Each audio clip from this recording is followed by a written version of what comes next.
Добар ден, почитувани браќа и сестри. Добар ден, браќа. Добар ден, Македонијо.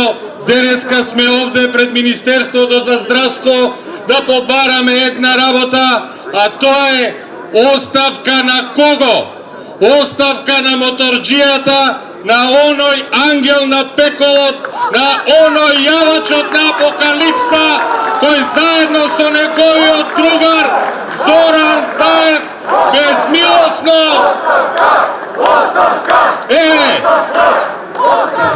безмилосно крстари по Македонија на овие два мотори кои што ги гледаме овде.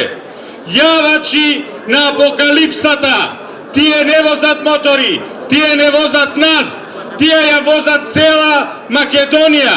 Тие не донесоа до целосен локдаун. Тие не донесоа до ситуација Македонија да биде на првите 3 места по прекумерна смртност. Замислете, прекумерна смртност.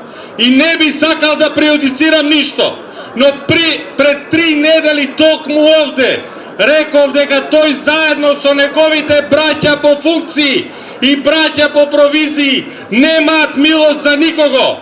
Но ќе го подсетам Венко Филипче дека и еден друг кој што одмараше во Мексико исто така возеше кватроцикли со Заев, исто така возеше мотори. Нека провери каде е тој денеска. И него го чека истото. И него го чека заради тоа што не набавија вакцини, заради тоа што се обидоа да профитираат од набавката на вакцини, затоа што префрлаа милиони евра на фантомски фирми. И да бидеме искрени, не е срамота да си дадеш оставка, Венко Филипче.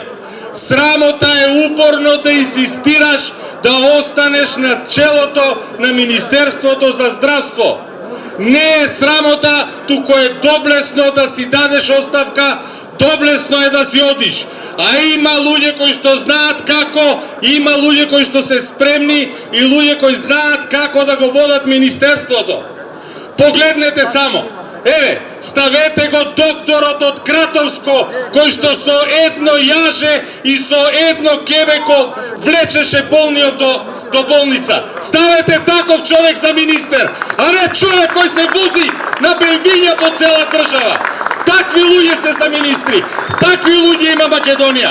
Затоа што Македонија има полиња, Македонија има луѓе работни, Македонија има луѓе вредни, кои што не заслужиле да се лекуваат во бараки, кои што не заслужиле со првиот пат на температурите да чекаат домашните да им донесат кебиња. Заре во таква држава живееме, во која Блумберг напиша дека со ова темпо на вакцинација ќе ни требаат уште 10 години да се вакцинираме. Држава која што е на дното по здравството. Зошто ќе прашате? Погледнете ги изјавите од 2019-та. Па Венко велеше, нема потреба да се инвестира во јавното здравје. Погледнете ги изјавите на премиерот Зоран Заев, на трибините кои ги одржуваше во Куманово, кога велеше, болница е, амбуланта е, ќе ја затвориме. Погледнете ги тие изјави. Што им се случи подоцна? Луѓето се лечат буквално со спартанска медицина. И додека чекаме вакцини, па нека донесат вакцини за беснило и да не вакцинираат. Па збеснавме. Збеснавме ние, збесна угостителите, збесна музичарите, збесна цела Македонија. А Бога ми, збесна и Заев, збесна Филипче, па се возат со мотори и не понижуваат сите. Пораката е само таа. Оставка, Венко, оди си, а ние секојаш овде и со микрофони и без микрофони тур не држи грло, ке викаме оставка!